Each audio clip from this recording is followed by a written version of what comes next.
challenges, including rising inequality, social unrest, and the rise of neoliberal Hindutva state in India. Dr. Ambedkar's ideas and ideals are more relevant than ever in this context. His vision of an inclusive and just society remains a beacon of hope for all of us. I hope that the discussion of Iconoclast will help us to better understand Dr. Ambedkar's life and legacy and to apply his ideas to the challenges we face today. Before I hand over to Praveen from Indelible Solidarity, just quick two announcement. We have some limited copies of the book available for the purchase here. Please contact me or Sagar for the if you want to buy this book. And we are having Praveen from the Indelible Solidarity. I request Praveen to come and introduce about the ILS. Thank you.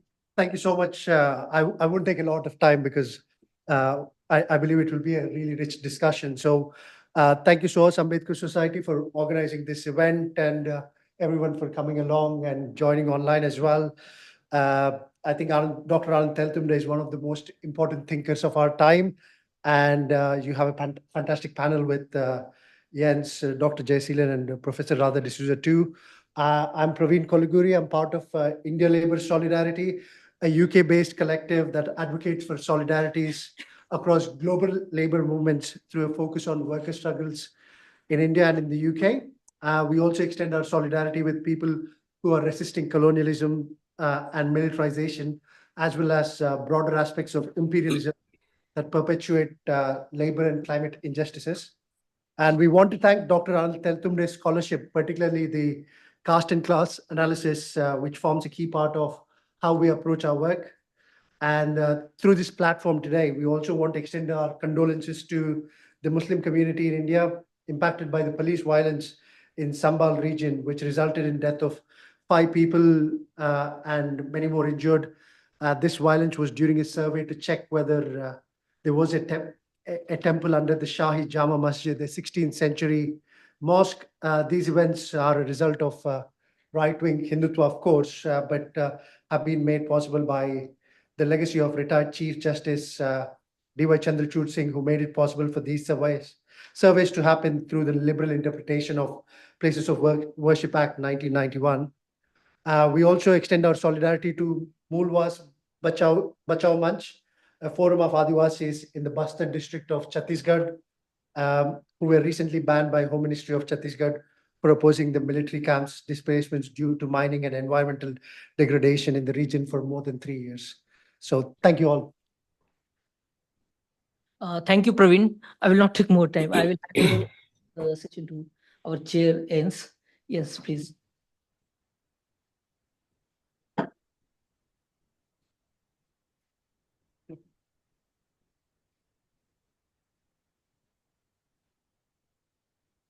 Thanks so much. Now, let me start by welcoming Anand Teltumbde. In fact, I should say welcome back to SOAS, Anand, because you've been at SOAS several times in person before, this time sadly only on a Zoom link, but at least we have the pleasure of having you on that Zoom link. Anand Teltumbde, as you probably know, is a senior professor and chair of big data analysis at the Goa Institute of Management. But maybe more relevant for the present event, he's also one of India's most significant public intellectuals. He is one of the most prominent commentators on Dalit rights and anti-caste, anti-oppression movements in India from a left radical perspective. He's also a strong critic of the Indian government, the BSP and the RSS. And he's a long-term civil rights activist, taking the state to task for its use of violence and its incarceration of activists. He's often also seen as controversial because he doesn't shy away from criticizing the views of potential allies, be it left parties or Ambedkarites, when he feels that is necessary. Commentators have rightly highlighted his frank and fluid mind, his political intellectual strength and clarity, as well as his political incisiveness as he speaks truth to power. In 2020, he was arrested as an accused in the Bhima Koregaon case. The case quickly unraveled, but he nevertheless spent more than 2 years in jail awaiting trial. He was released on bail in November 2022. but let us use this moment to recall that there are several people still in case on this, in this spurious case. Anand has written extensively on Dalit rights and the anti-caste movement in India. I took some of my books written by him, laid them out up there, so feel free to go and look at them. I mean, maybe the most well-known one is The Persistence of Caste, the Gilandi murders and Indian hidden apartheid, but there are many others as well. And his most recent one is, of course, the one we're talking about today, the Iconoclast, nearly 700 pages, a big, a monument of a book in a sense. And for several years, he has also written, he also wrote the monthly column March and Speak in Economic and Political Weekly. So he's been very prolific in his writing. And this year he was awarded the Basava Puraskara award by the government of Karnataka. But what he spent his time on, among other things, I'm sure, since he got out of jail, was to write this book, Iconoclast, a reflective biography of Dr. Ambedkar, and it certainly is a reflective biography, and I think we will return to that as we discuss it. And maybe it is also even an iconoclast book on Ambedkar, the term that Ambedkar used himself, the breaker of icon. Maybe this is also what this book does. We will see. But I'm not entirely sure of the order of speaking. I assume it is Anand goes first for 20 minutes. Is that right? Yeah. And who goes afterwards? In that case, should we take it from this order as we sit? I will introduce the other members of the panel as we get to that. We'll take Jayaseelan Raj, and then we'll take Radha D'Souza after that, and I'll say a few words towards the end as well, and then we'll have a discussion. So that is the batting order. So over to you, Anand, for 20 minutes, I think you'll... Thank you, Professor.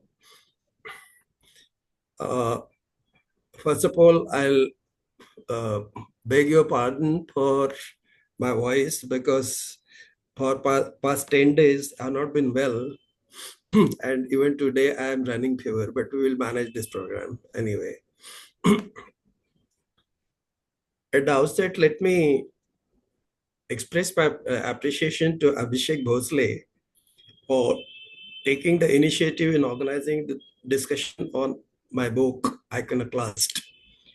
I must also thank SOAS for facilitating the event and the speakers today, Professor Jens Lerche, Dr. Jayaseelan, and Professor Radha D'Souza for engaging with the book and agreeing to share their insights.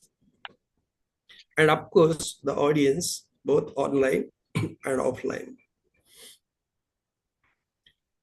At Abhishek's request, I'll begin by outlining the motivation and objectives behind writing the book. Before doing so, let me situate Dr. Ambedkar in the context of India today.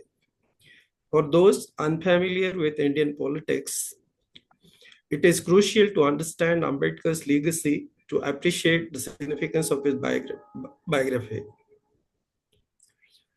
Dr. Ambedkar, reverentially called Baba Saheb, meaning Lord Father, by his followers, hold a unique position in both the Dalit universe and Indian politics. For Dalits, particularly those from the most populous caste or scheduled castes, who identify him as their caste king, Ambedkar is more than a leader. He is a super god. While they may publicly insist that he is a Mahamanav, a great man, their action often surpasses the devotion shown to traditional deities. This deification, however, did not happen immediately after his death. For nearly a decade, Ambedkar's memory was relatively subdued. It was only in the late 1960s, particularly after the 1964-65 nationwide land satyagraha by Dalits, that the political significance of Dalit mobilization became evident. A beleaguered Congress responded by adopting co-optation strategies, offering Dalit leaders political positions. During this time, Congress undertook land reforms. As promised during the freedom struggle, however, these reforms were executed with an intention to consolidate Congress's rural power base. Excess land required under the Land Ceiling Acts sorry, was primarily distributed to Shudra caste tenants rather than Dalits and Adivasis, many of whom were the real tillers of land but lacked documentation. The Green Revolution further enriched these Shudra landowners. Their surplus flowed out of village boundaries into ancillary businesses when they realized the importance of political patronage and developed their political aspirations. To some extent, the Congress could contain it, but when it failed, it led to emergence of rich farmers' blocs away from the Congress and regional political parties, intensifying electoral competition. It unleashed vote bank politics, vote banks conceived in terms of castes and communities. The Dalits organized through the Ambedkarite movement emerged as a particularly lucrative vote bank. Since Ambedkar was the organizational fulcrum in this formation, it naturally led to his iconization.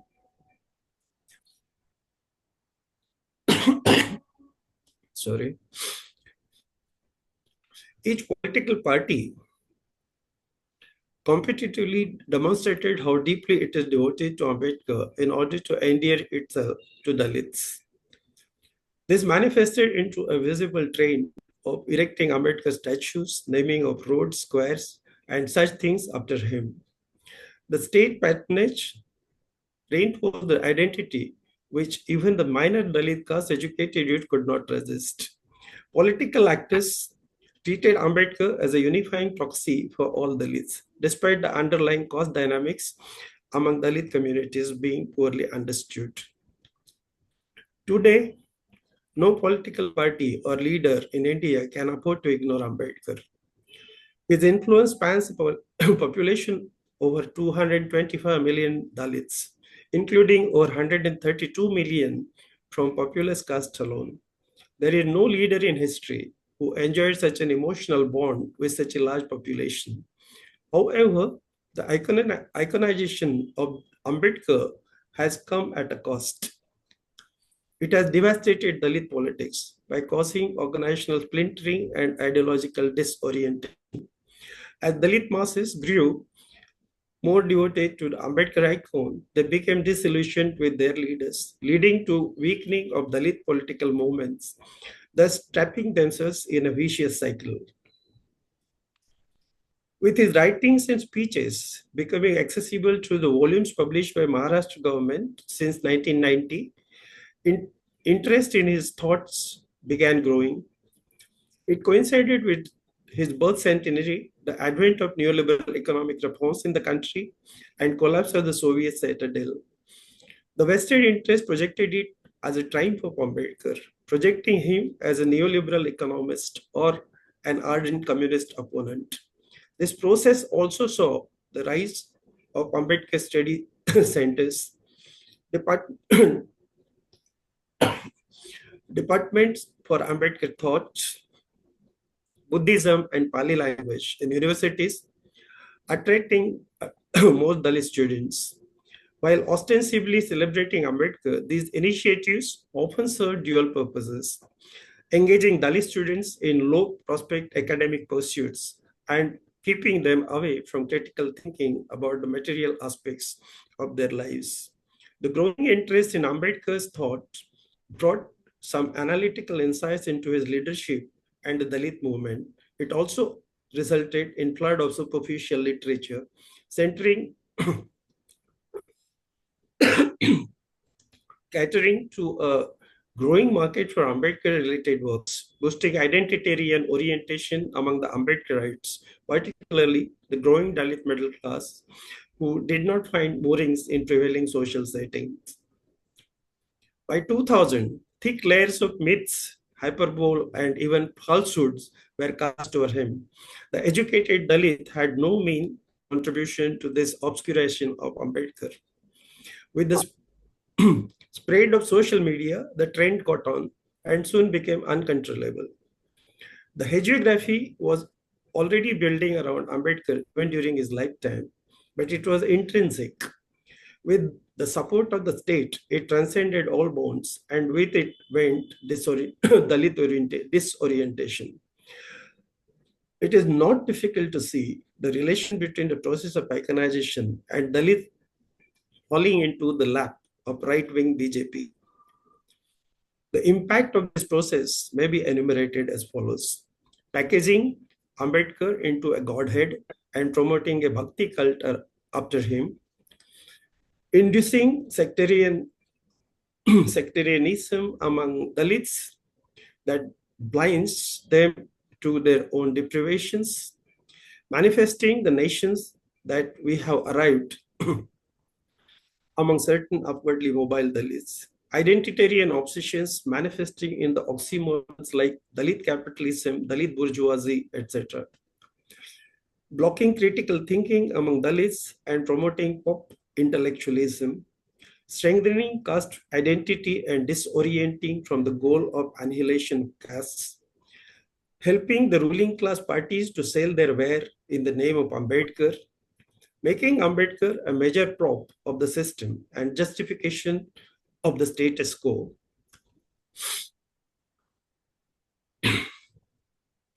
After I reluctantly accepted to write this biography, I confronted a very basic question. Why should one write a biography of another person? The usual answer is somewhat circuitous, celebrating great lives who contributed to human progress. I believe every person living in the society contributes to the human progress. No one takes note of their contribution. Do we write a biography of a sanitation worker who maintained public health at the cost of her life? I convinced myself by my own answer that these so-called great people embed significant piece of history, which, if unfolded, could be a valuable learning to the posterity in shaping its future. Well, Ambedkar is homomorphous with the history of entire Dalit movement, and his life story as such potentially embeds great lessons to those who want to take it forward. Though many Dalits believe that he has already given all solutions and what is required is only sincere following, I maintain that it has just been a work in progress and much is to be done, not only on ground, but at the cognitive levels too, to reach the goal of Dalit emancipation. The foremost obstacle in writing such a book is the so-called Ambedkarites, paid with competitive hagiographic accounts of Ambedkar. And it was full of risk because it involved a charge of blasphemy. My main motivation, therefore, has been to break this trend. For a long time, I have been uncomfortable with the trajectory of the Dalit movement, and from time to time, found context to vent it out. The first of the attempts was a book titled Ambedkar, in and for the post-Ambedkar Dalit movement, way back in 1995. While in jail, we were allowed to write letters only to our family members. In my introspective moments, a funny idea crossed my mind. Why not write a letter to Dr. Ambedkar as a family member? As whatever had happened to me was purportedly as per the law, which was as per his constitution. My own woes would of course encompass the anguishes of all the lists and beyond. I began writing and easily filled up 4 notebooks, which may exceed 700 print pages over 31 months that I was in jail. Though intimate in genre of letter writing, it contained my analysis and observations on his strategies, actions, thoughts, and writings in far more details than what I could accommodate in this biography. My objective behind the book is to make Ambedkar available in flesh and blood as an ordinary person who, with certain combination of circumstances and with his determination, reached the height he did. Making him God is of no use because gods could only be worshipped. They are useless for any other purpose. they cannot be emulated. I wanted Ambedkar, he presented as a case study, to be dissected by the coming generations to learn from. It involved necessarily tearing of layers of myths, hyperboles, and falsehoods cast on him and bearing his self to the people with all his strengths and weaknesses. He should not be seen thereby as an intimidating giant, but a friendly comrade who could be conversed with by any person. Myths and falsehoods are the raw materials to build reactionary movements. No emancipatory movement can be constructed on the dung heap of falsehood and hyperboles. As I explained in the preface of the book, the method they followed was actually his own method, which he used in presenting the Buddha in his The Buddha and his Dhamma. The method of filtering facts through SEO of rationality and veracity. I followed his own exhortation in Ranade Gandhi in Jinnah regarding how a follower of a great man should be relating with his hero. It is a profound observation that each coming generation is potentially advanced as it stands on the shoulder of the previous one, and it should not be thwarted by the useless notions of disrespect and blasphemy. The idea is replete with my reflections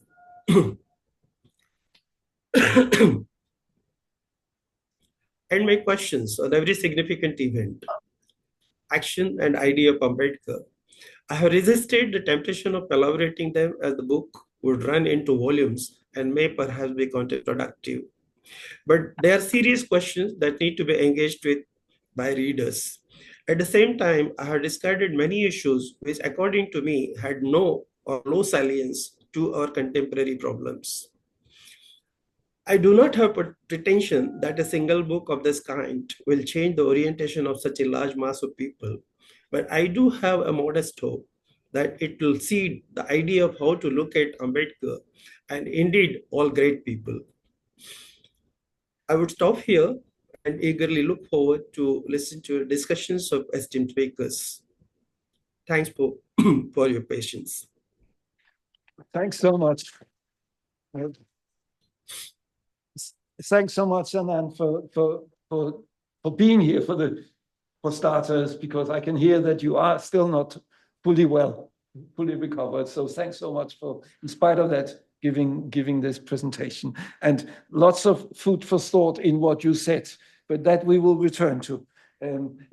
Let me hand over to Jayaseelan Raj. Let me first introduce Jayaseelan. Actually, I don't think I've introduced myself. I'm Jens Lerche. I'm a Professor Emeritus in Labor and Agrarian Studies in Development Studies at SOAS, and I've worked on and with Dalits in India since the early 1990s.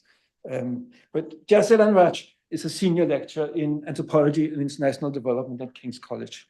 He has previously held academic posts both at CDS in Kerala in Germany and at the LSE. He's been conducting ethnographic research on agrarian and industrial transformations in South India, but most of his work concerns the oppression of Dalits in South India and their struggle against this. He's published widely, including the single-authored book Plantation Crisis: Ruptures of Dalits' Life in the Indian Tea Belt by UCL Press in 22. He's also published a co-authored book, including with myself, on Ground Out by Growth, Caste, or Tribe, Caste, Class, and Inequality in 21st Century India, Pluto Press and OUP in 2017-18. And he's been awarded the New India Foundation Fellowship to write a book on Dalits and the state in Kerala and beyond, as I understand it. But with these few words, I'll hand over to you. Thank you. Sit there, yes. I'll just move my chair. Okay, well, let's sort of scroll along, yes.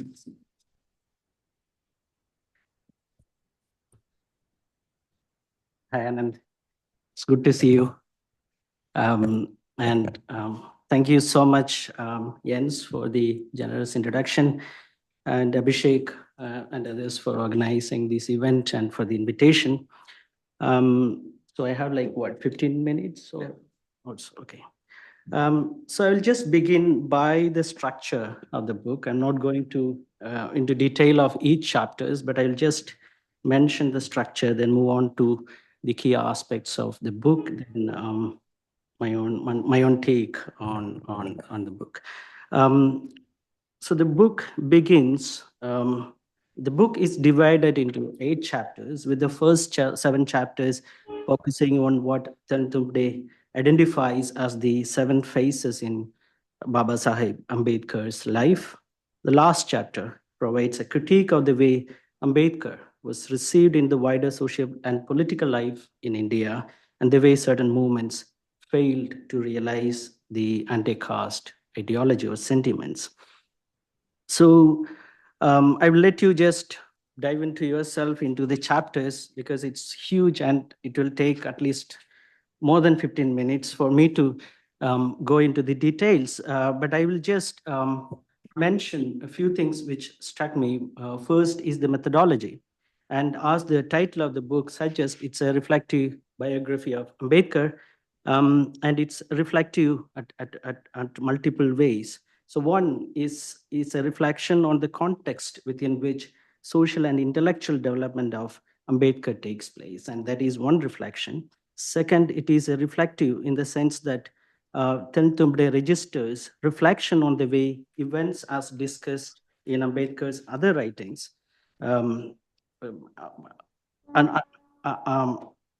unravel. So the book is therefore not a simple sort of chronological presentation of Ambedkar's life. An important reflection in this regard is also the analytical reflections on Ambedkar's key writings, including his theses in economics, which usually do not get much attention compared to his explicit political writings, such as Annihilation of Caste. In doing so, this biography explores the depth of Ambedkar's scholarship, the connection to his political interventions, and in the way he approached social reforms, for example. So the analysis of writings also serve as a purpose of how Ambedkar's analysis proceeds, for example, the key foundational concepts in sociology by, for example, discussed later by G.S. Gurye and Emeritus Srinivas, and how, for example, these sociologists, popular sociologists and many others, while being familiar with Ambedkar writings, did not duly acknowledge his writings on caste. So, for example, Ambedkar's Caste in India, the Mechanism, Genesis, and Development, where one could find critical analysis of the relationship between caste and class in India, caste and gender, and on the processes through which the hierarchy is reproduced, such as the imitations of caste practices, which Srinivas later called as Sanskritization, without, of course, any reference to Ambedkar, or the punitive measures and the violence of coercion, as he explains in the Annihilation of Caste. Actually, in the book, Teltumbde only criticized that Ambedkar didn't pay attention to the punitive measures, but he has. The biography also illustrates that there is a deeper connection between political developments in India in different periods and what Ambedkar was writing in different periods. And also the way he thought about the nature of caste, and also the ways one could overcome late caste. So, for example, the Congress dual standard of demanding self-rule from the British while overlooking the demand for separate electorate for the depressed classes, as Dalits were called then, forced him to think through a sort of a Dalit-centric understanding of history, economic relations, and also politics and their position in formation of the independent India. The book also narrates how the events that are critical for Ambedkar's realization of the caste worked at different contexts. So this is a kind of summary of the book from my point of view, and I'm just going to perhaps look at it critically as an anthropologist, making a few reflections on the arguments of the book. First, to start with the critique of iconization of Ambedkar. So I think I find a deeper problem with the fact that the argument on iconization is projected as a discursive practice rather than a practice itself. So, for example, iconization doesn't happen from on Twitter or Facebook or from 2001, but it has been there since Ambedkar's anti-caste movement itself. So I think as an anthropologist, I would argue that the iconization of Ambedkar comes from the struggle against the sort of silencing of their past. It is not to do with Ambedkar. It is to do with what Ambedkar represents in the contemporary material and ideological struggle, which are inseparable in Ambedkarite movements, in the context which at least I have worked, for example, from the state of Kerala. And also the arguments on, sort of ritualizing the icon as a sacred thread that holds sort of, it also holds something like a multiple subcaste communities that is projected into the terrain of Dalits, right? So there are like huge challenges for the idea of, or the idea of being a Dalit itself, because it's also a discursive category. It's also a sort of a political identity, but it might not be this sort of a phenomenological existential identity. So it comes from a sort of different corners, different grounded movements, rather than from a middle class fantasy kind of critique that is discussed in the book. And this connects to the fact that iconization of Ambedkar is something like is not something like related to upper caste fantasy until the BJP came to power, especially for the last 10 years of BJP rule as we see it. What I'm trying to say that there is a huge interest on Ambedkar for the last 10 years as something, because Ambedkar holds ideological mechanism through which one could oppose majoritarian nationalism in India. And therefore, there is a huge interest on Ambedkar. And suddenly the sort of critique of Ambedkarite movements so far comes from the sort of similar progressive liberal groups, but at the same time also appropriating Ambedkar. So you have a sort of multiple processes going on. In one sense, there is a privileged upper caste progressive liberal community which discuss Ambedkar as an icon, Ambedkar as an icon who could counter the intense ideological domination of, for example, Hindutva force, at the same time, not interested in, for example, listening to Ambedkarite movements or Dalit movements, so to say.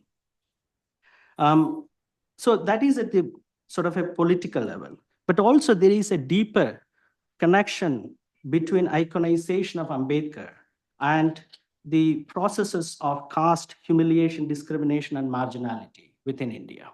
So this also brings the point that iconization happens at a sort of a rhizomic situations, as Deleuze would call it, because it doesn't come from a sort of single narrative. It comes from a sort of multiple narratives from multiple points and deeply connected to communities who might not have anything to do with Maharashtra or Maharashtra as a region, Maharashtra as a politic, or Ambedkar as a person.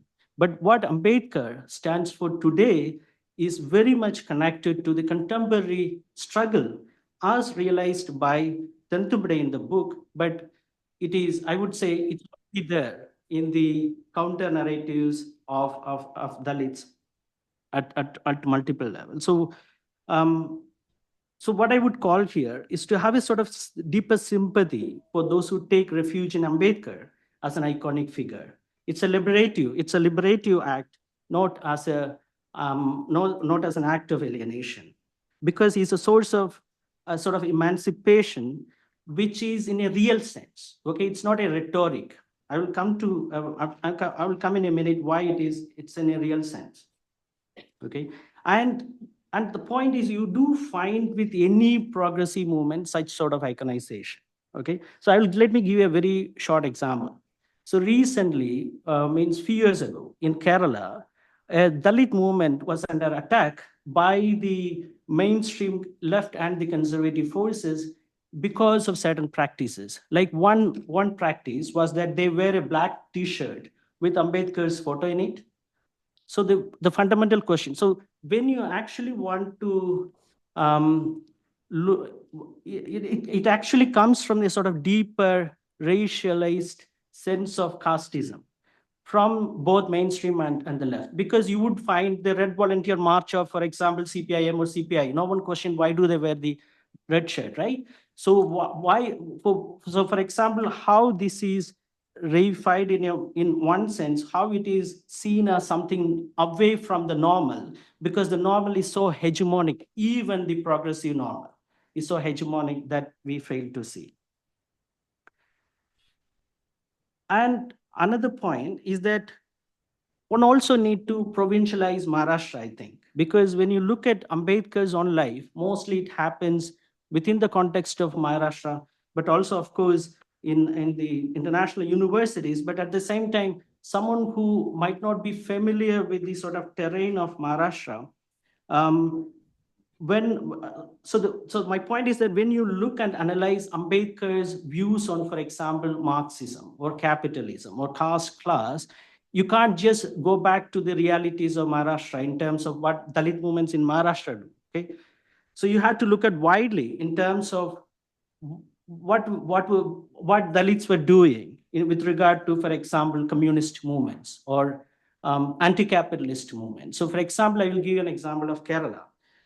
In Kerala, if from 1940s onwards, when the communist movement came into existence, Dalits were at the forefront, not as the foot soldiers. So if you don't know, there was one leader called K.V. Patros. You won't see him anywhere in the communist official lexicon, right? You would see E.M.S. Namboodiripad, you see A.K. Gopalan, but you don't see K.V. Patros because he was a Dalit.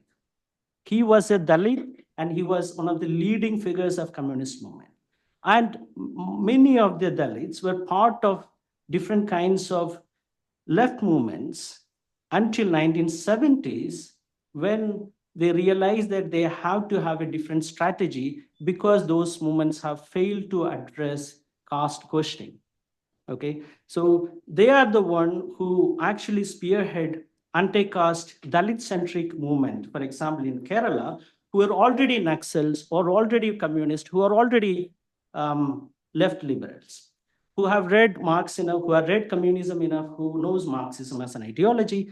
Therefore, the struggle, anti-caste struggle, for example, in Kerala, is also an anti-capitalist struggle from its beginning. Look at the land struggles from the late 80s in Kerala, early 90s, 2000, 2010, even now.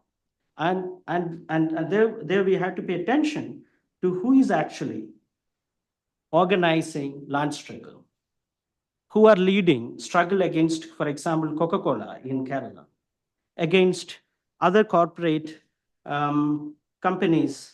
For example, I forgot the name of another, anyway, sorry. Yeah, so the point is that it's deeply, so in that sort of anti-caste movement, there is no separation of ideological versus materialistic. It's not a middle-class fantasy. So Ambedkar movement is deeply anti-capitalist movement, but it comes from the realization that capitalism is encompassed by caste in India. Okay, so caste is also an ideological system. It's not an identity.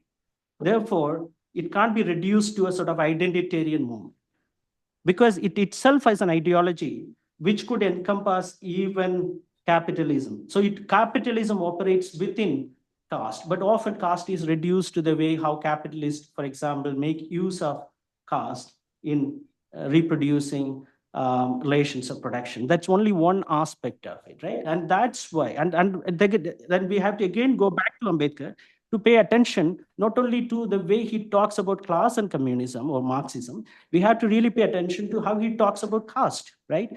And the elements of class within caste. And therefore, it differs from Marx or Weber's understanding of class.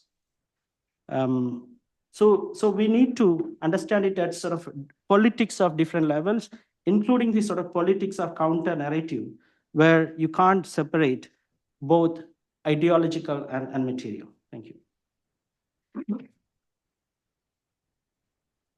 Thanks so much, Jayaseelan. That's good to get a slightly different view on some of the issues that Anand has written on, and I'm looking forward to the discussion of this. First, though, we will continue getting more views, and now I have the pleasure of introducing Radha D'Souza, who's a critical scholar, social justice activist, barrister, and writer. She's a professor of law, development, and conflict studies at the University of Westminster.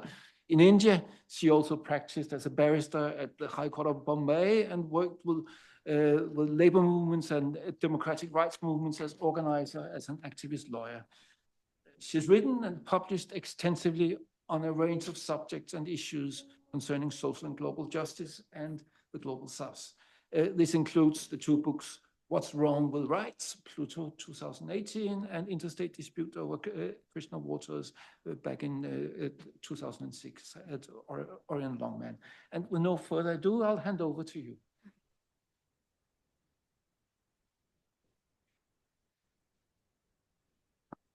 Thank you, Jens, for that introduction. I must say there is a lot out on the internet that you can pick up about a person. So thank you very much. It's a great pleasure to see Anand again, and even if it is only virtual. And many thanks to Abhishek for giving me this opportunity. And it's a great pleasure to engage with the book. It's a much even greater pleasure to engage with student communities, because as teachers, the one thing that we really like to see is a very active, engaged student community. So I have been asked today to focus on the relevance of this book for contemporary social justice movements. So I will just limit my comments to that aspect. What do you take away from this? What do you do with this book? And how do you engage with not only the book, but with the movements outside, assuming that most of you, and hoping that most of you are involved in one, and at least I'm sure that you are involved in the SOAS Society, Ambedkar Society, politics and movement. So with that, I just want my first response to when I read the title. I mean, I kind of laughed and said, here is one iconoclast writing about another, because Anand is no less of an iconoclast. And he has been consistently been one. But like Dr. Ambedkar, always coming from a place, not breaking ideas for the sake of it, but breaking it from a place of emancipation, from a place of finding a way to greater freedom, greater justice. And that orientation is important. So you can break icons for many reasons. What is the motivation? And the motivation has always to be emancipation, justice. Yeah. So that is the thing. My second question is the point that I want to put out here is the way Anand frames the book and the biography. This is a biography. And typically biographies begin with an account of somebody's life. It's an objective exercise. He was born at this time, he did this and that and that. And that is how. But as a reflective biography, Anand frames it in a wider, what in academia we would call theoretical, methodological framework. And one of the most important things that stayed with me from this is the distinction that he makes between jati or castes and the varnashrama as an institution. Yeah. And the analogy that he gives, I mean, you can make that jatis are empirical, concrete groupings, subgroupings that play out in society and politics in a particular way. Whereas the varnashrama is a metastructure. It is all-encompassing, and it is the conceptual structuring that has occurred over a long geohistorical time. And in that sense, at the macro level, the varnashrama system remains embedded in the conceptual world of all Indians. Let us not bluff ourselves about this. Yeah, we cannot think outside that frame of classifying, and one can go into philosophical basis, methodological history, all of those things. But I think that this framing is extremely important, because what he's saying is that the renegotiations happen amongst the jatis, but it doesn't break anything of this varnashrama. That remains, you know. But we think that by all these alliances, and if you look at, you know, these renegotiation, we think that that is emancipation. And I found that the analogy that Dr. Ambedkar first gives, and then Anand expands on it, which is that of a tower with 6 stories, but without any staircase. And I think it's a very good, simple thing to carry away, take with you. So it is without a staircase. So everybody is climbing, but you don't get anywhere with it. Yeah.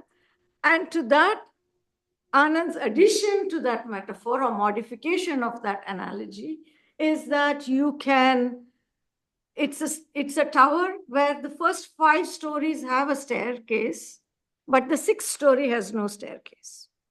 Yeah, there is no, and that's a good metaphor for understanding some of the social movements and the arguments and the controversies we have, because it helps us, it opens the way to understand the strategic and the tactical and various other things.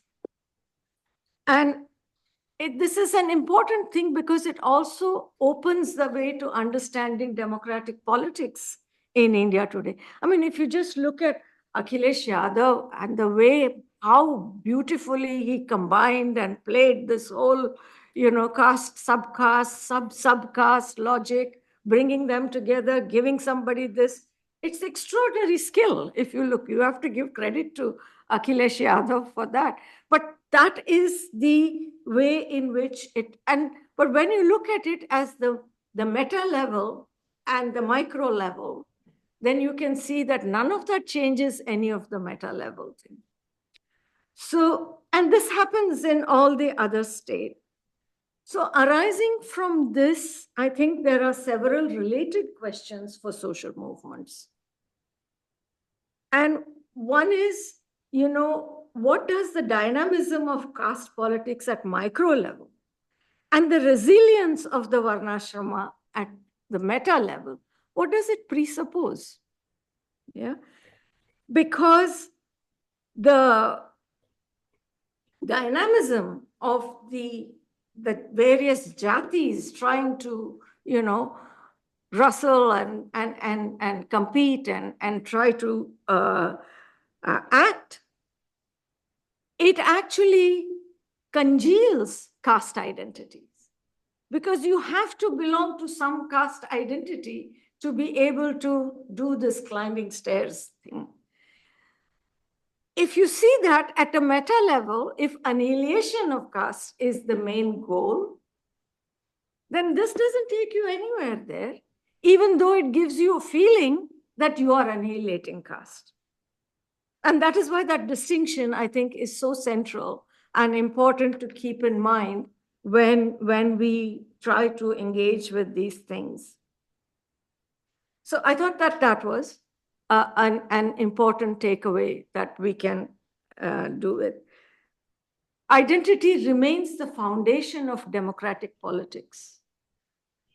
You cannot have universal suffrage.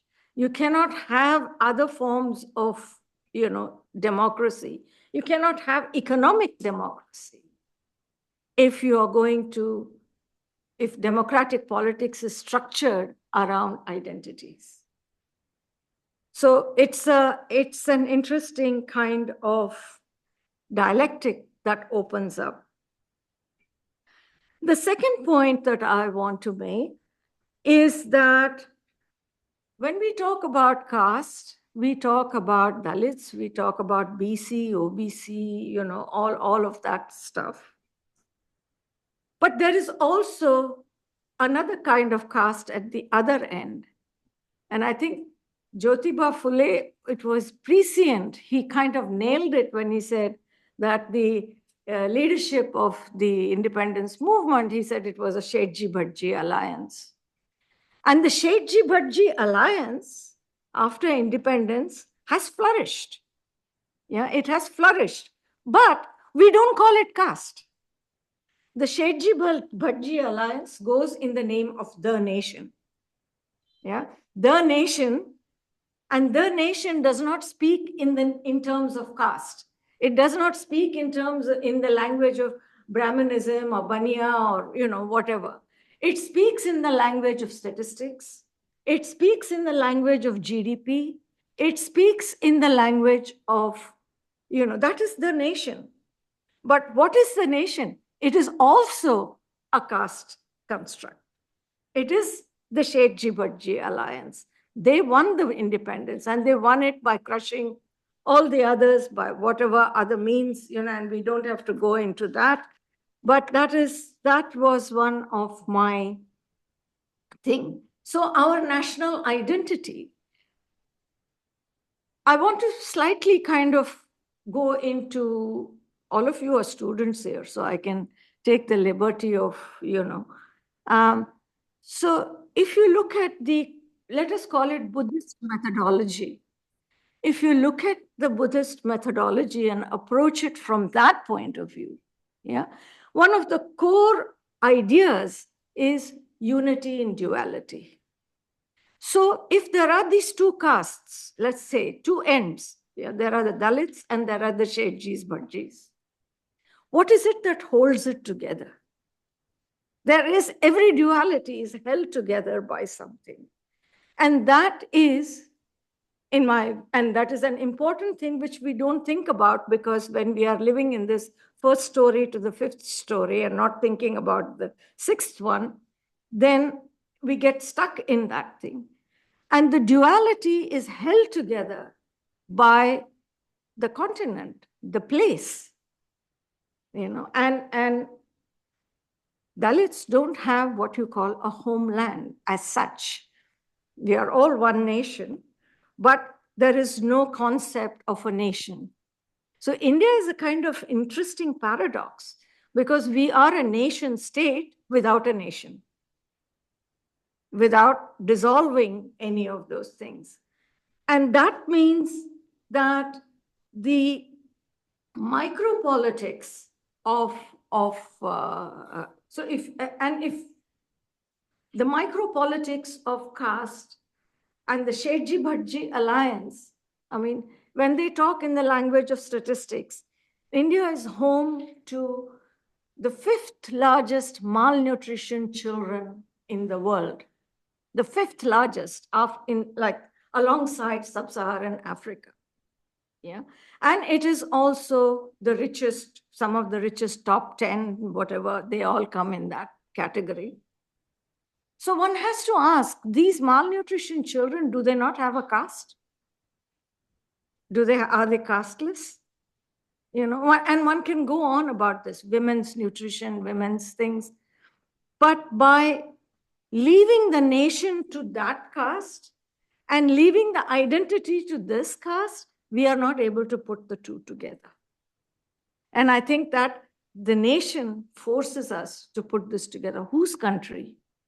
Whose land is this? And, you know,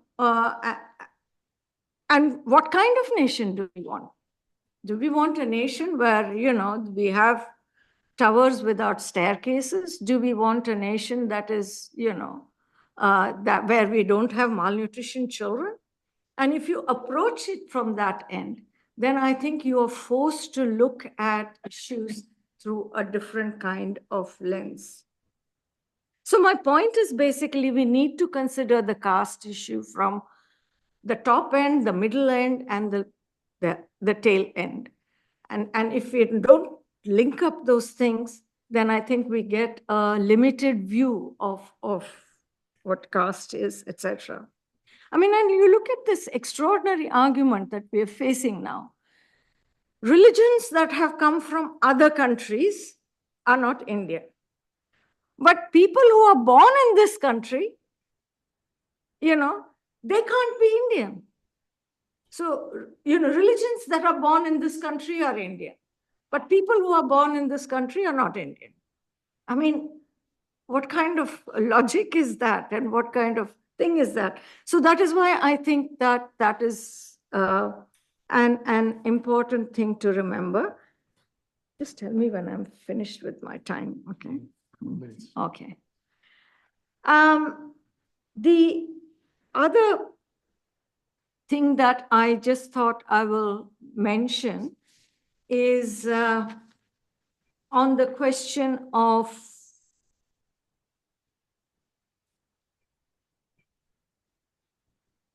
the rise of the Dalit middle class, which the book very categorically flags up as an issue. One of the legacies that we have from the period when Dr. Ambedkar tried to push caste as front and center of politics, which was one of the biggest achievements.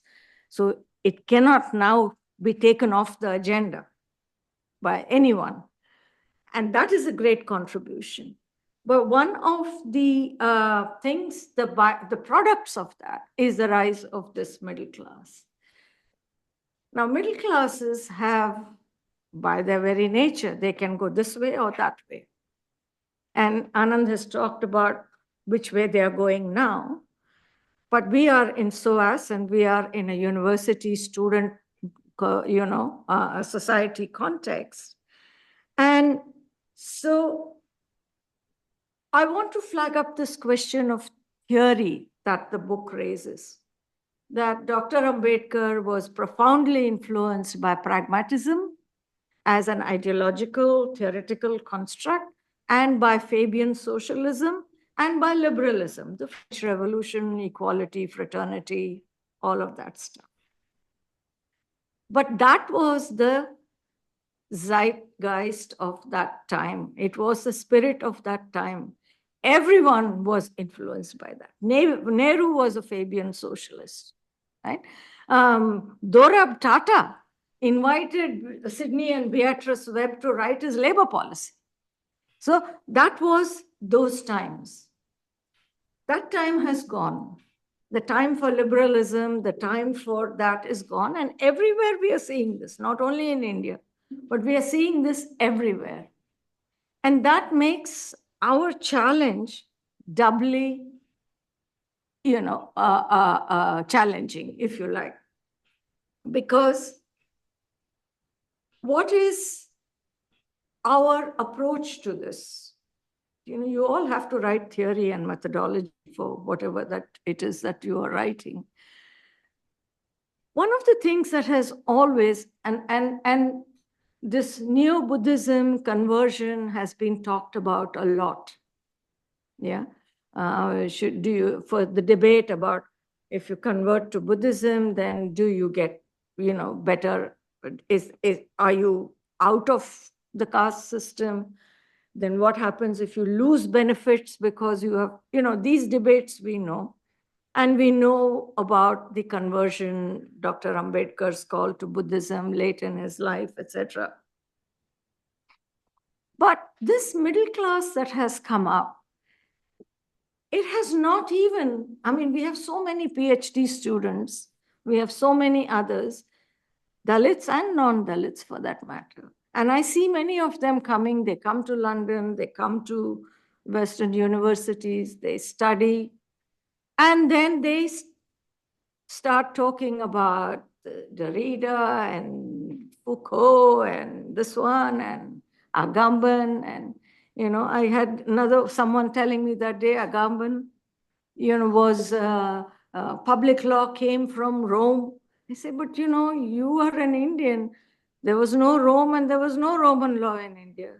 Why? Okay, Agamben must have said something right for his context. What about you? But this independence of thinking, looking at India and Indian society through the lens of Indian history, through the lens of our experiences, you know. And I think that is through the lens of the philosophical inheritances that we have. Not all of it is Brahmanism, because if you know that in India, there is a Brahmanic tradition and the Shramanic tradition. Buddha comes from the Shramanic tradition, this one. But there are a lot of Buddhist science societies. There is a physicist, Franz Capra, for example, who is inspired by Buddhism. But here we have a whole educated middle class coming to study in universities who don't look at philosophy, who don't look at that Shramanic tradition, who don't look at, I mean, one of the things that in the book says is when Dr. Ambedkar was growing up as a child, his father used to sing songs of Kabir and Tukaram and, you know, all of that. But this complete reluctance, and I'll stop with this reluctance to question, to see if there is something, you know, what is this Buddhism? What is this Shramanic tradition? How did the Dalits live for so many centuries? Surely not just, you know, yes, there was oppression. And this inability to come, because ultimately what is theory? Theory is a lens through which we look at the world. It's a lens. If you wear a blue lens, the world looks blue. If you wear a red lens, the world looks red, right? And this lens, when we take an imported lens, now in Dr. Ambedkar's time, that was the only lens available because of the times. Everybody relied on these influence of progressive. That time has passed and we need to find something new, something different. So my question to all of you is, are you, willing even to look at Indian society through the historical, geographical, social lens that India is? And I think that is what the book has asking you to do, is throwing a challenge to you. Where do you go from here? Dr. Ambedkar has brought us to this point. So what next? And that what next is for you to take forward and figure out. And in figuring that out, I would say it is important that you read closely what the book is trying to say. Let's stop with that. Thanks so much. Thanks so much. And I have to admit that Abhishek has also asked me to say something, and I will keep it very brief. And I'll just pick up from where we finished here, because what is it the book says about how to learn from Ambedkar? Well, I have a number of quotes here from the book, and this is the first one of them. Today, the Ambedkar icon is so overpowering that it renders any attempt even to view the real Ambedkar near impossible. I think that was what Anand spoke to when he introduced the book, that is a serious problem. In spite of that problem, if one should see what is Ambedkar's impact today, which was what I was asked to speak to, I have a concluding quote from the book here. Ambedkar's greatness is to be internalized by people, not so much for his extraordinary academic accomplishments, rising to the high echelons of state power, not for writing the Constitution, which he of course denounced afterwards, because he saw himself as being just a mere fig leaf for the ruling groups in society, not for that, and not for parleying with powers of his times. So that is the criticism of the followers that focus on that, which we all meet, that Ambedkar was the great writer of the Constitution. That is not what we should focus on. That is not why we should see him as great. But for being an iconoclast, for courageously challenging the hegemonic social order, for taking cudgels for the most downtrodden people, for being a bold experimenter with varied meliorative ideas, for being in the belly of the beast and fighting it, for being in the eye of turbulence and trying to change the course of history. And lastly, not for giving answers, but raising questions, not for being successful, but unsuccessful while doing all that. So that is what the book suggests we take from Ambedkar. We don't treat him as an icon. We don't go by his words, but we use him as a way of thinking and doing. Now, part of the reason why the book Anand reaches this is that in his judgment, Ambedkar was not successful in achieving what he set out to. In a sense, he didn't alienate caste. He also didn't succeed in a number of other areas. The last chapter of the book sets out 5 measures, economic, political, ideological measures, and concludes that overall Ambedkar did not achieve what he set out to do. And of course, one can argue that, but I wonder if Anand is just too harsh here, whether in spite of the facts he puts on the table, the manner in which Ambedkar managed to influence ideology, what people think, the way they think about themselves, their ability to take action on the ground, which I saw in Uttar Pradesh in the early 90s when the BSP gained power, and I saw what that meant for local Dalits and their ability to take everyday action, strikes against the farmers, simply hold their heads high, avoid being women and stopping rape in the fields, etc., etc. Whether there isn't there an achievement that actually is not being unsuccessful, but being successful in being part of creating a more radical self-worth among Dalits compared to what was before. So I would be interested in hearing Anand's view on that. I'll also just say a few words, and it's again a question to Anand really, because Anand describes in detail what he calls Ambedkar's hatred for communism, and says it's strewn across his writings, his anti-communist rhetoric, etc., etc. And he says, today, Ambedkarism is practically used as justification for its opposition to Marxism. Now, Ambedkar clearly think there's a problem. No, sorry, Anand clearly thinks that is a problem. And last quote here is the Indian Labour Party period, the period where Ambedkar set up and was the leader of the Indian Labour Party in the 1930s.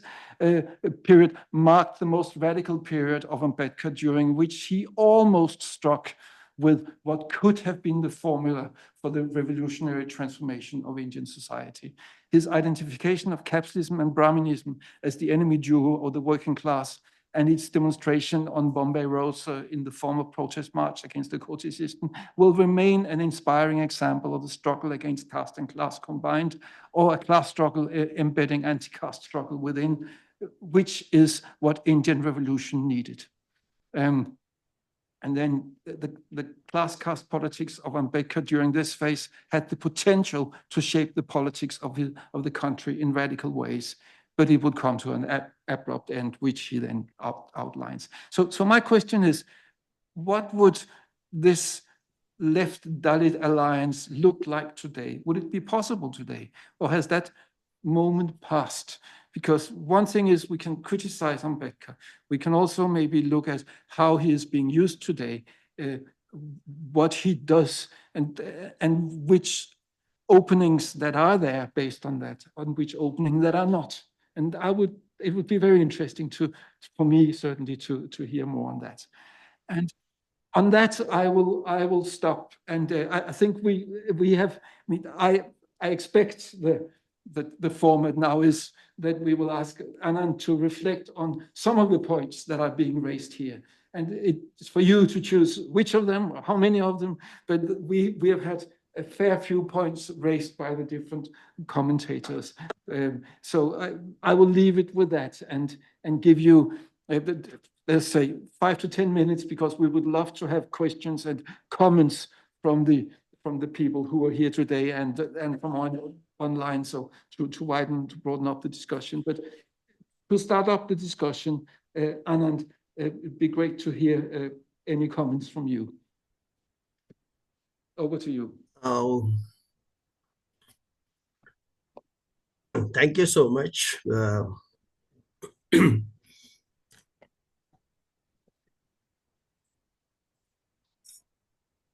I would rather start off with your thing, the last point that you made about how the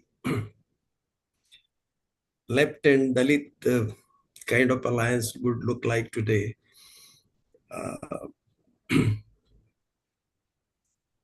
There have been several attempts, like, the way I see it is not something like in a conventional left or something like this thing. The broad kinds of people who have been struggling could be actually combined together with the anti-caste movement, like Dalits and all. A lot of water has flown down during the history, and that is what we need to understand what has gone in the past, and that really obstructs these kinds of alliances. Even today, what's happening in right-wing politics of BJP is that they're at the core, they are playing with a caste only. Their rhetoric would say that they are beyond caste and all, but they are basically playing caste. This is a Brahminic movement which actually assimilated the OBCs, which is the most populous section, nebulous and most amorphous, most kind of populous section. They have Hinduized them, and that there lies their success. So if we take a dictum from, say, Phule, for instance, the way the non-Brahmin movement started, and really struck alliances with these kind of things, like Shudra, Ati Shudra, Phule's term, this kind of Brahminic movement could not have been just impossible. So this could be the same kind of paradigm which actually poses a challenge to us, how to reach there. Today, what is happening is, and I touch upon that in book, is as far as Dalits are concerned, particularly Ambedkar Dalits are concerned, they consider something like left as an anathema. Left is something like cannot be touched with a barge pole even. They could easily go, very, very comfortably go with BJP, and that's what they have been going rather. Today, if you see the Maharashtra results, or for that matter, anybody right from 14 onward, BJP has been commanding more number of reserve seats than all parties put together. So what does that mean? Is that even Dalits, have been voting for them. They are in their laps. Dalit leaders, anyway, most of the Dalit leaders who either directly or indirectly have been supporting BJP. This is the scenario we have to consider in today's times. So challenge remains the same: how to combine these people who have been struggling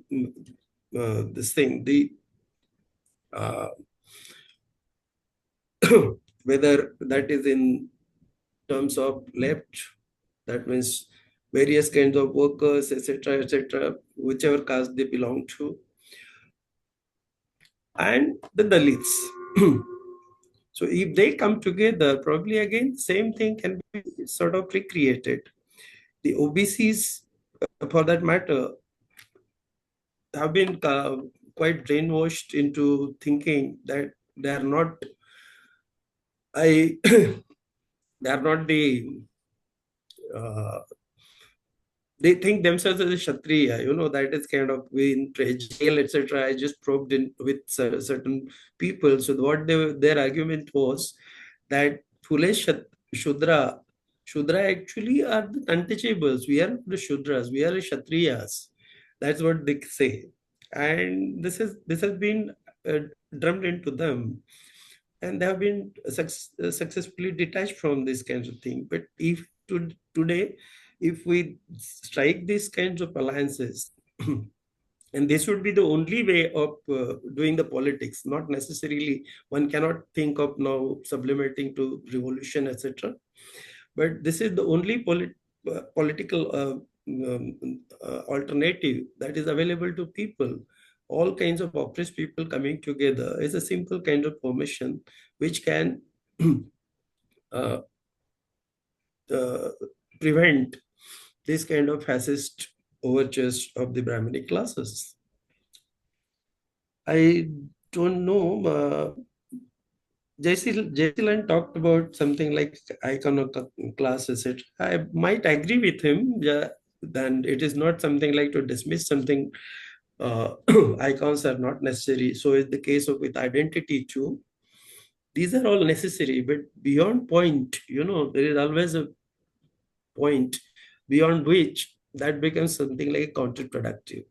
So excess of anything like that, in India, identities like caste identities, when we talk about caste identity, it becomes a problematic because, and this is the problematic started from even from Ambedkar days itself. Like when in 1920s Nagpur conference, Ambedkar dismissed V.R. Sindhe, saying that Dalit emancipation could only be done by Dalits. So this actually created, right from there, started something like that sectarian outlook that nobody can talk about them. It resurfaced again during Dalit Panthers times, that many people were attracted by the left rhetoric of Dalit Panthers and thought that there is a chance now to actually strike left and Dalit alliance, etc. But Dalit actually discarded them, saying that no, you cannot. How can? And this again keeps on sort of repeating, like Arundhati Roy, for that matter, writing an introduction to a book. And there's an uproar among the Dalit that how can Arundhati write about Ambedkar? So this is the kind of thing keep on happening. What is the salience of identity in India? Identity, when you talk about identity, Dalit is not an homogeneous kind of thing. Ambedkar also had to struggle. He started off with his own caste, Mahar, and the Mahar had so many subcastes. I personally did not know myself, but they had so many castes, and they were not actually transacting among themselves at the level of something like marriages or even social affairs. Like they would not eat food cooked by another subcaste of Mahas. So that kind of casteism was prevailing. Actually, Dalits also, because of their aloofness, created a mirror image of the overall caste system. They had everything, like they had all the service castes also existed in Dalit. They created their own kinds of barbers. They created their own gardeners. They created all kinds of such people. So when Ambedkar, for instance, in biographical terms, when Ambedkar spoke that his brothers and his hair were not cut by any barber, he would not be ready to cut the hair because they were untouchables and their sister had to cut it. I would see that this is not a problem. It's an actually isolation of Ambedkar family, that they were not in link with the rest of the Mahar caste in Satara. That is why his sister had to cut his hair. Otherwise, the rest of the Satara Mahar community might be having the barbs too. So this needs to be understood. In terms of identity, what happens is that there is nothing like Dalit identity. If you talk in terms of caste idiom, then every caste is supposed to have its own identity. This is what happens. So at level of subcaste, etc., like Mahar has an identity, monks will claim their identity, Madiga will claim their identity, Araya will claim their identity. All these kinds of things happen, and every caste has a subcaste. So these need to be understood. So therefore, what happens is the identity becomes a problematic. Nobody dismisses identity. We wear all kinds of identity and live in the world. But identity in politics, or basing politics upon these kinds of identity, and that to slippery kind of caste identities, one does not know how many castes actually exist in India. As a matter of fact, somebody will give a finite number in official terms, but that's not number. They could be just infinite. It's a notion, that you are higher and I am lower. That's it. So it can go up to individuals. Every individual has that notion. So that's the caste notion that counts. So where do you draw line and use this identity in a positive terms? That becomes problem. I think I enjoyed the talks of Jayaseelan as well as Radha. I don't think any more points have been there. If there are any specific things, then probably one could butt in, but not necessarily me. Probably speakers also come to my rescue. Thanks so much, Anand. And yes, I could listen to you for the rest 20 minutes, but I would rather have open it up now for the rest of the audience here. Please, we have a question from someone in the audience there, Jayaseelan. Just make a very quick. Yeah, I don't have. So can we be heard online, or is there a system for that? Okay. Yeah. Just quickly, with regard to the Arundhati Roy issue, it's usually projected as an issue where Dalits are emotionally overcharged and was criticizing Arundhati Roy for her identity. Actually, if you go and read the critique on the critique of Arundhati Roy, it is nothing to do with her identity. It was on the content of the introduction and the rationale on which Arundhati Roy was invited to introduce Ambedkar. For example, in this book, there are 17 endorsements, which is, I suppose, invited by the publishers, and I couldn't find a single Dalit. So what I would say is that there is a capitalist market for an anti-capitalist literature, and there is a casteist market for anti-caste rhetoric. And out of 17, I couldn't find anyone. I didn't want to mention since Arundhati Roy was brought in. Santosh. Sorry? Santosh Das. Okay, then 1 out of 17. Yeah. Okay, any questions or online? Does anyone follow online and see if there are any questions? No, is there any question online? Any questions or comments from the audience? Yes, please. Yeah. Hi. Can I ask? Let us take the online first, sorry, and then yes, please, online. Hello, you mentioned that Ambedkar did not read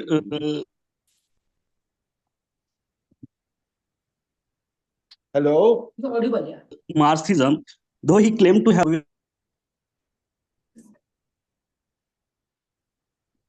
His You're breaking up, so I'm not sure this is working. in Baba Saheb Ambedkar, part I'm sorry, 7.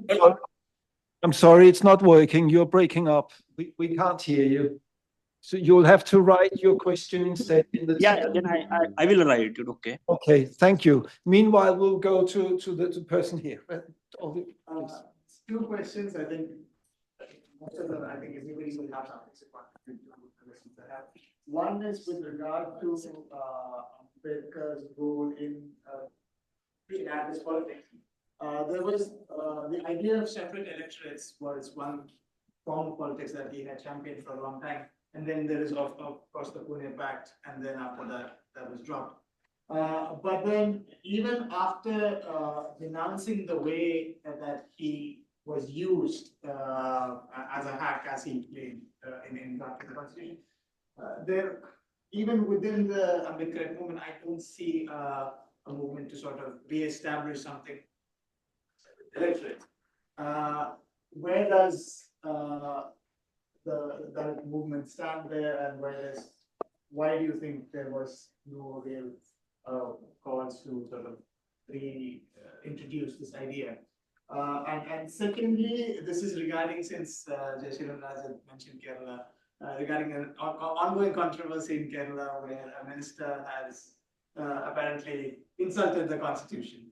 Where do you see that? Because there are calls for him to resign, and there are stated that he has insulted the national. But at the same time, it's what he's mentioned. What he said was that the constitution has been used as a tool of exploitation and oppression by many social forces. Where do you see that, especially in terms of the approach towards the constitution? Two clear questions there. Is there a question in the chat now? This side. Yes, please. I really enjoyed talk, and especially like a lot of points. I have like two questions. I'll be very cheeky.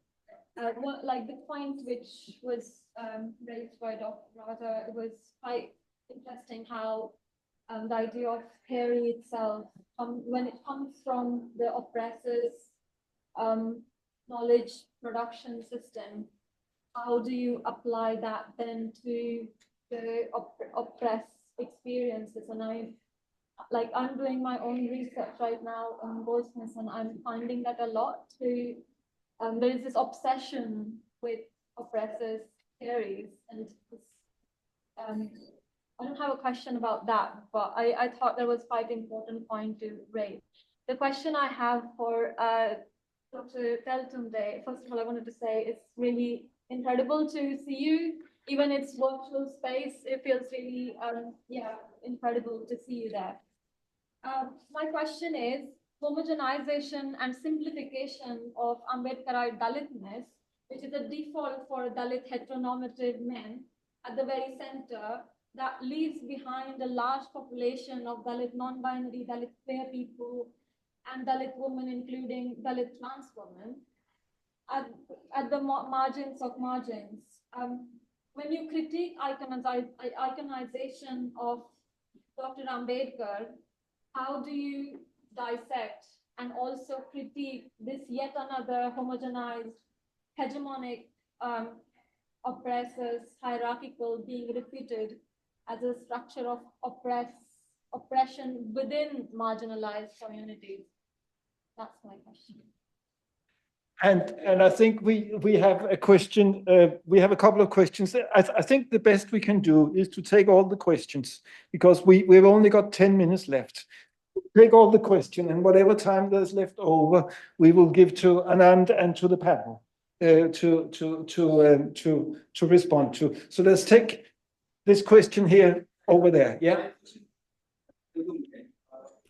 You were saying about the OBCs are climbing to be like sectarians. It's really happening.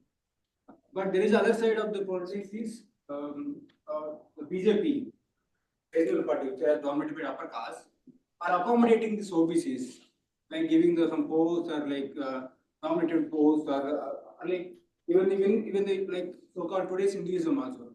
They are the people who are actually into the Ganesh Chaturthi or some of the festivals they are doing, which is actually their good access to it nowadays. So how we can actually, as a counter force, can accommodate OBCs as politically or ideologically, and make them to come as an alliance. This is really challenging, because no one actually came as a Brahmin in India, but everyone want to be a Kshatriya.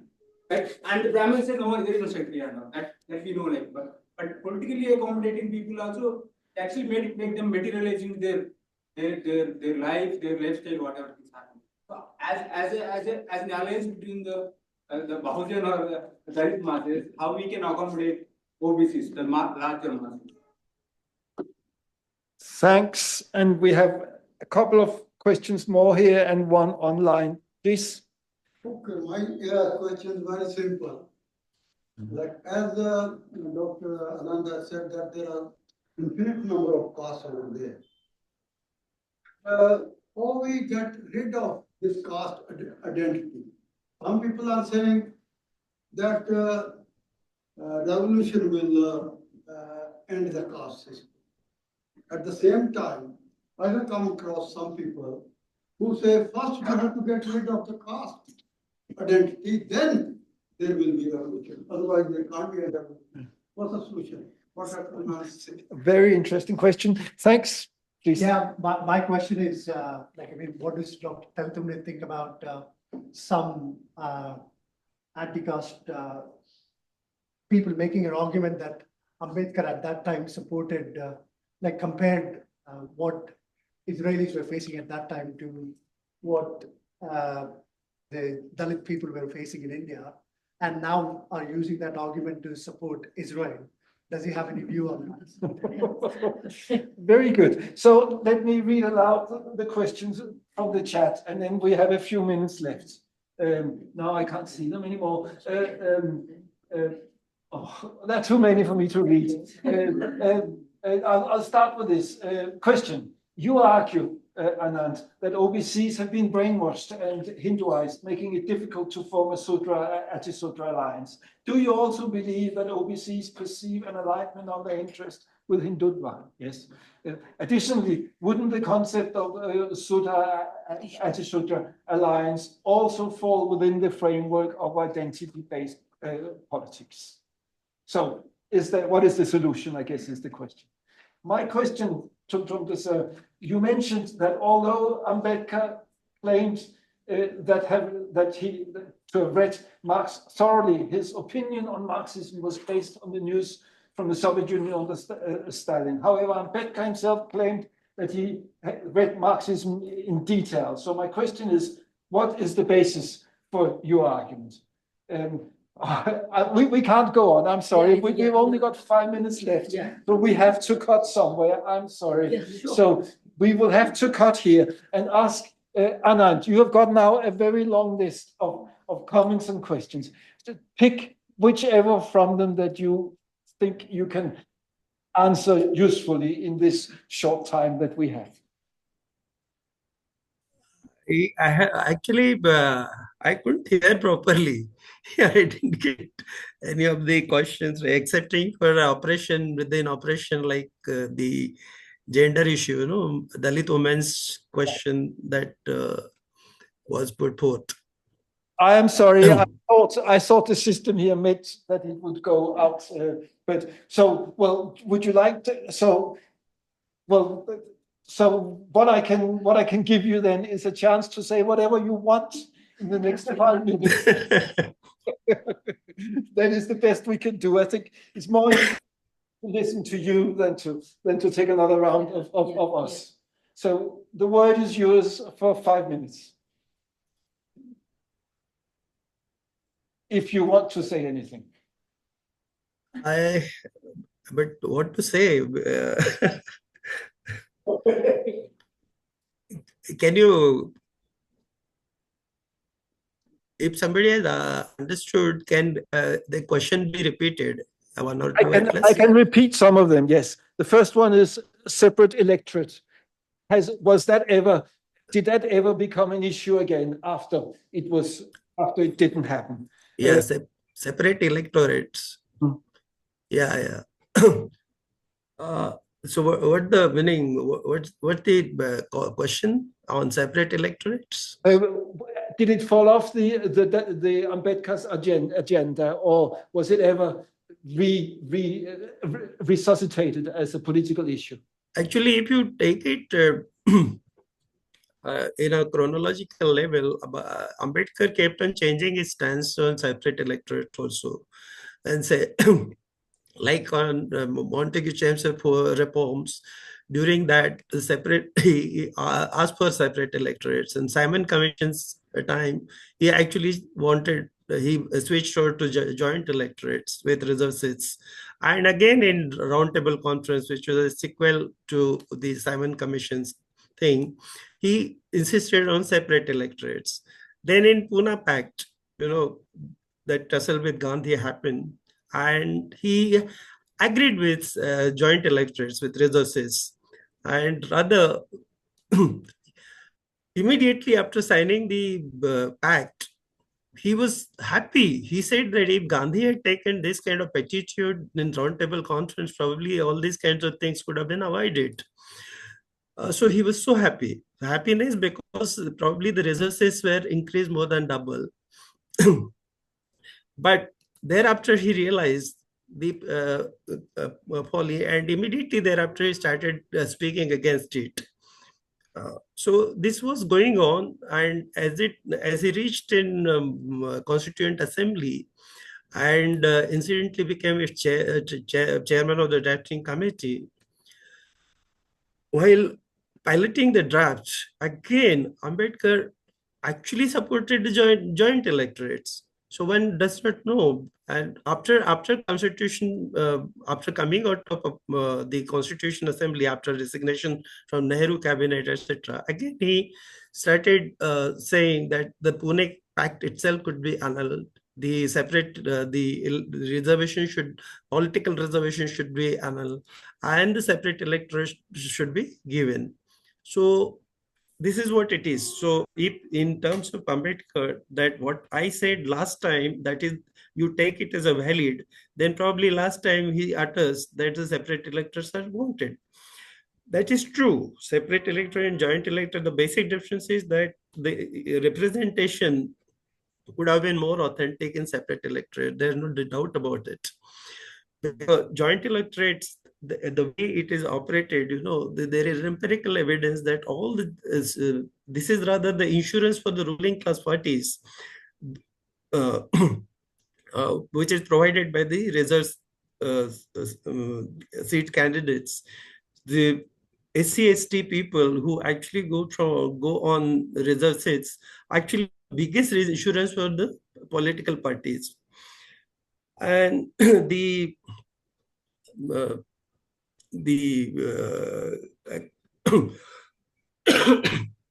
kind of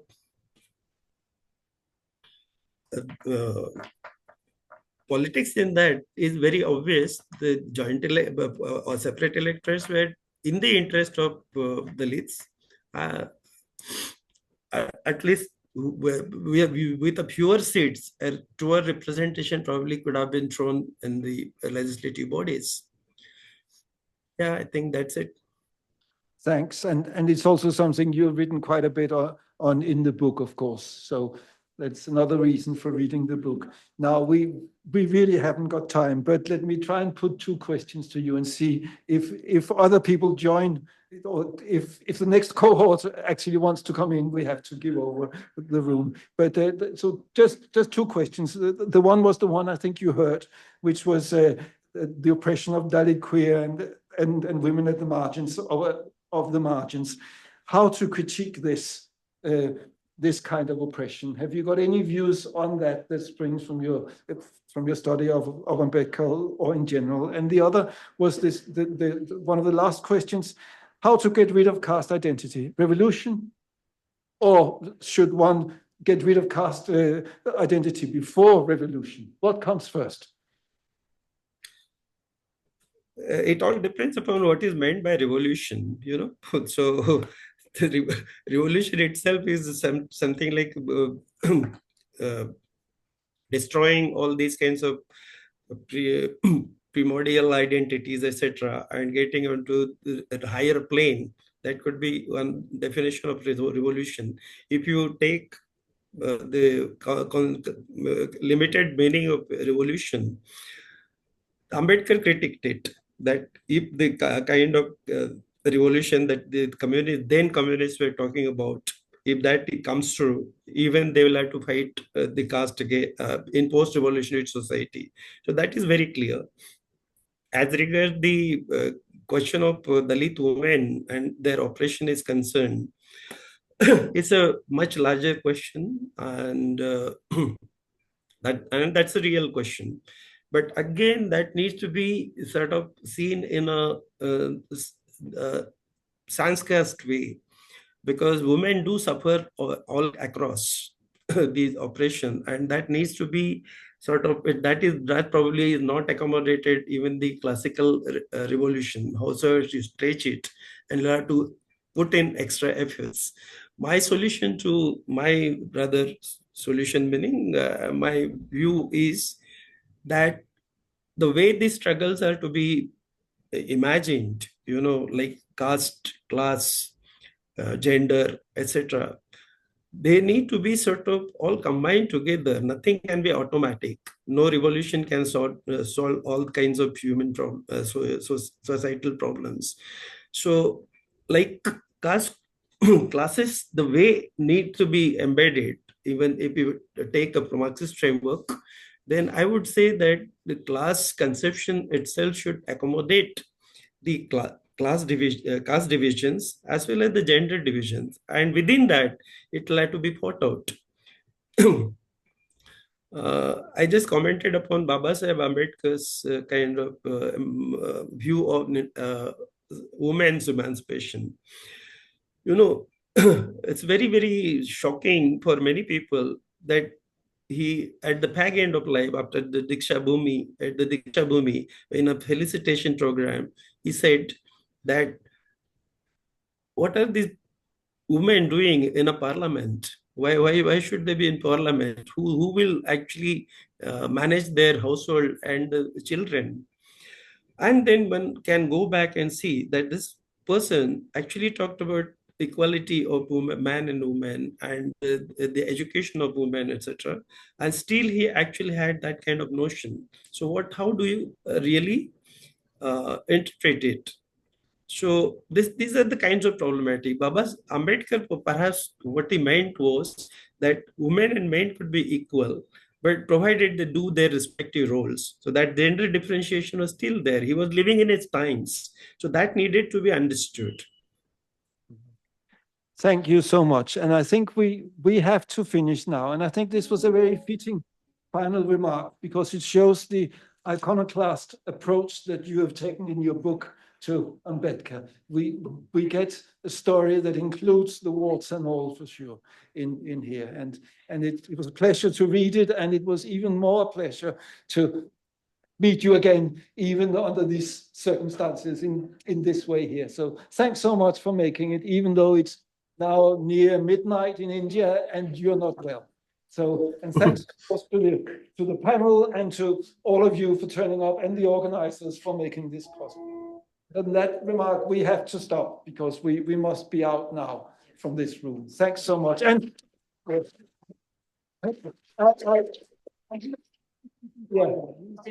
yes, and we will send the question to you. So maybe if you want to, you can look them over. Yeah, I think Professor Jens, they could send me the questions if they so want.